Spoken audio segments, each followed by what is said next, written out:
This is the first new product offering from Jack Daniel's in well over a decade.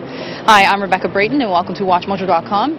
And today we're speaking with Jack Daniel's Master Taster Jeff Norman about Jack Daniel's Tennessee Honey. Why don't we start by having you tell us about this new offering from Jack Daniel's? Well, our latest offering is the Jack Daniel's Tennessee Honey, and it's the first offering that Jack Daniel's has introduced in 14 years. We knew people around the world know the name Jack Daniel's, but we also wanted to give people a new way to enjoy it, a lighter, sweeter way. So we thought we would come up with a liqueur with some honey added to complement the natural caramel and vanilla notes found in the Jack Daniel's whiskey. How is it made? The base whiskey is the Jack Daniel's Old No. 7, and that is made the same each and every day. We actually start with the recipe that Jack Daniel came up with back in the mid-1800s. We have our famous cave spring water that flows there on site.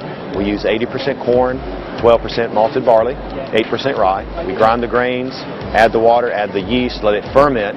We distill it, and then we do a very important step that makes us a Tennessee whiskey, and that's charcoal mellowing. All of our whiskey is mellowed through 10 feet of sugar maple charcoal, and we actually make that charcoal there on site.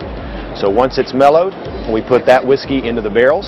The barrels are made from American white oak, and we toast and char the inside of the barrel. These barrels, once we toast and char, they're ready to give the whiskey color, flavor, and aroma. So the whiskey's actually pulling those caramelized sugars out. It's also pulling out great oak notes, and depending on which whiskey that you have, the Gentleman Jack or the Jack Daniel's or the single barrel, the flavors and aromas are going to be more or less intense. Once it's mature enough to be Jack Daniel's Old No. 7, we take these barrels out, we mingle whiskey together to be very consistent, and then in the case of Jack Daniel's Tennessee Honey, we add natural honey, we add some molasses, praline notes, caramel notes, and we think we've got a great new liqueur. Tell us about some of the cocktail options that are available with the Tennessee Honey. I know a lot of people are mixing Jack Daniel's Tennessee Honey with ginger ale, even ginger beer. In the States, we're using lemonade to kind of make a honey lemonade, but we find that it's best enjoyed as a chilled shot or simply over the rocks. And what about food pairings? In the case of single barrel, it's very good with a good cut of steak. Kind of the fat in the steak goes well with the very hefty notes in the whiskey.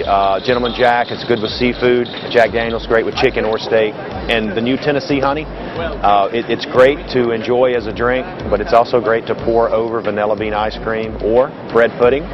So it's very versatile. Who would you say is the target audience for this new offering from JD? The target audience are new people who are just coming into enjoying spirits. And we find that once those people start enjoying spirits, it's usually a sweeter style whiskey or liqueur that they enjoy.